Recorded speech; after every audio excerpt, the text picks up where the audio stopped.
Hi, back. First full day at Disney. Before I start, I want to say that I hope everybody is safe after the tornadoes that have been going through the middle part of the country. It's devastating, and I feel very bad doing this video about trivial things and how bad my day was yesterday because there's so many things that are much more serious going on today. However, that being said, I'm going to do the video anyway because I threatened you guys with it after it was behind the scenes of a lovely looking vacation. There's always drama in my life, okay? I don't know. Everybody has it. It's not just me. Everybody has drama going on. I already did 18 minutes of a video, which the YouTube God wouldn't let me download, and he said, you know, put a short version on. I don't know how to do it on this iPad. So here we go. This is about take 4. We'll try to get through this quickly. I'm going to try to list things, and then, because all these things that annoyed me yesterday were, everyone was a little thing, not a big deal by themselves. But you start getting these things happening time after time after time.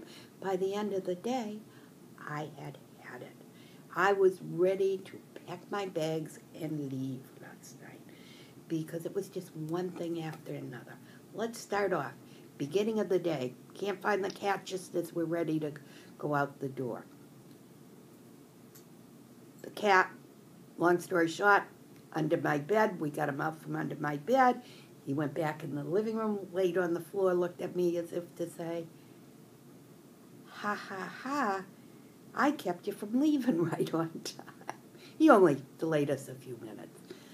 But it was just annoying. Again, little thing, no big deal. We get on the road and we stop at Dunkin' Donuts. I wanted to order Munchkins, my favorite thing. Haven't had them for a year. And they're out of the kind I like.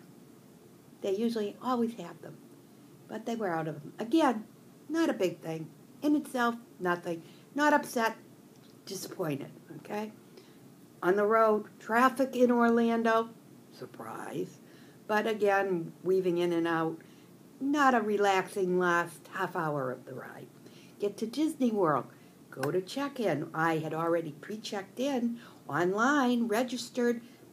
I should just go up, show my ID, get my package. That's what they promise. Walk in, there's another line. Now I know I'm early, but they allow you to do that. So if they allow you to do it, they have 4 windows. There's one girl. I don't know. To me, it would have been better. And there's other employees standing around. Maybe they didn't know how to do automatic check-in. Maybe it wasn't their job. But maybe they should have enough people that can maybe jump over when they see there's people waiting for something that you should just have to walk up, show your ID, and walk up. Okay. My husband drives to the room. I take the scooter that's waiting for me, go to the room. We meet up. He says we can't stay in the room because there's no way to get the scooter. There's only stairs, no ramp. So he suggests that I go back to, he would meet me in the lobby, that I go back to the lobby and ask to have my room changed. Now, he left. I have no way of reaching him to stop him from going because I saw the handicap sign after he had already left to go to the lobby.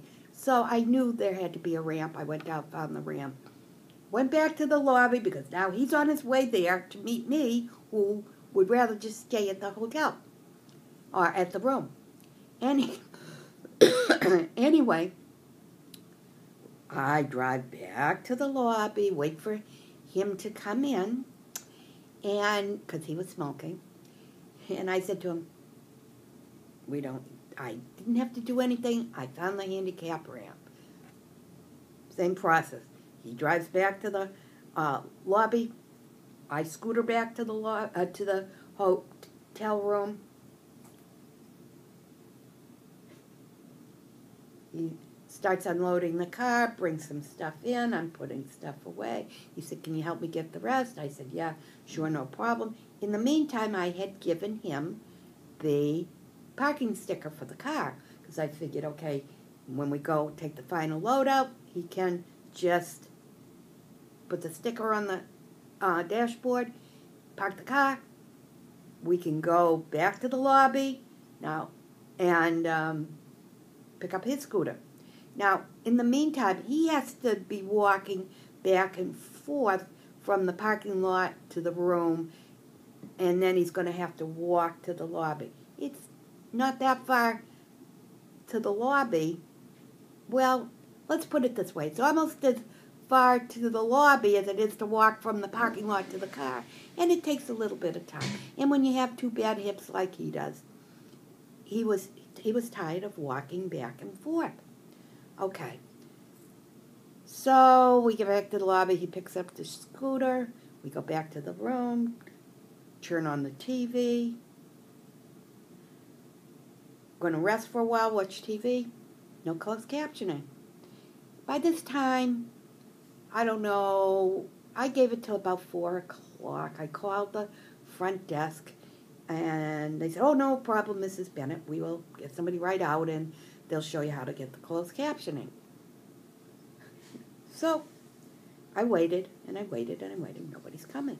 So I called back to the front desk, and I said, "I called a little while ago, and I know you must be busy, but this room is supposed to be for handicap.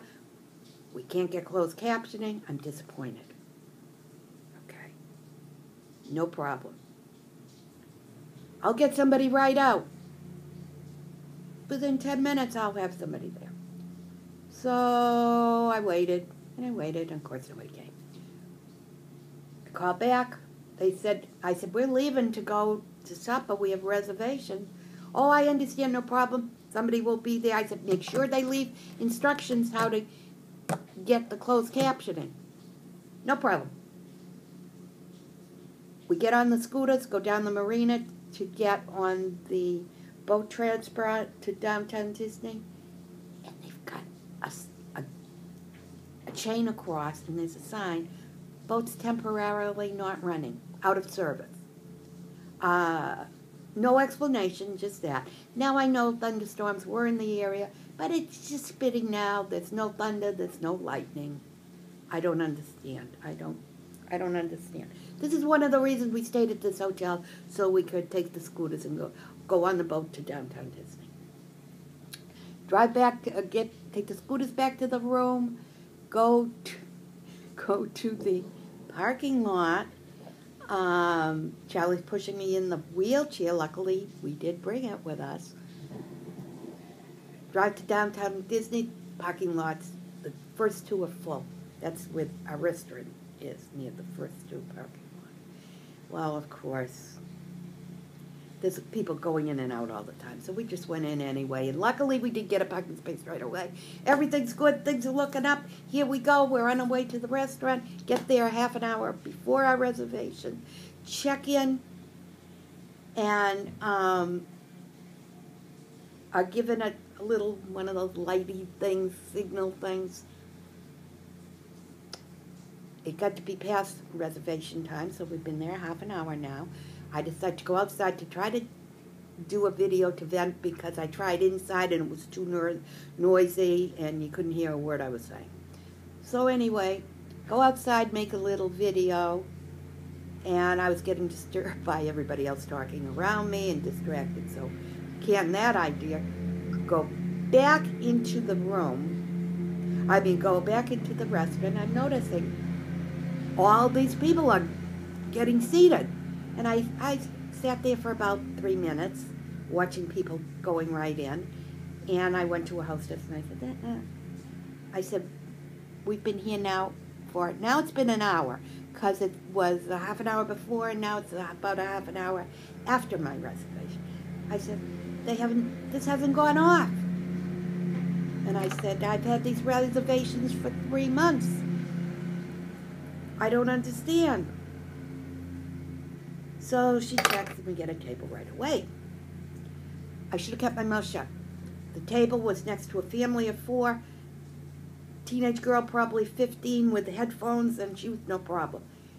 Boy, somewhere between age 9 and 12, he was a problem. If he got out, I was sitting in a booth seat. It was a long booth that ran the whole length of the wall, and then tables were put, with spaces in between.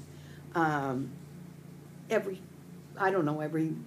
probably 2 feet, 3 feet, whatever minimum is for people to get in and out of a booth, or get between tables. So I'm sitting there, and if that kid got up once, he got up 15 times. I got a tad upset, showed in my face, didn't say anything to the parents, but I don't know. I know it's a different day. But when my kids were that age, they had one chance at the bathroom. I tolerated that for once. We either brought them, depending on their age, or they went by themselves. After that time, they would have sit at the table and behave. Basically behave. Not be a nuisance to anybody around them. Okay, I just expect that's what you do. Obviously, that's not the case today. Anyway, I'm going to stop this video for a second because the YouTube God cut me off last time. I want to download part 2 coming up in a minute.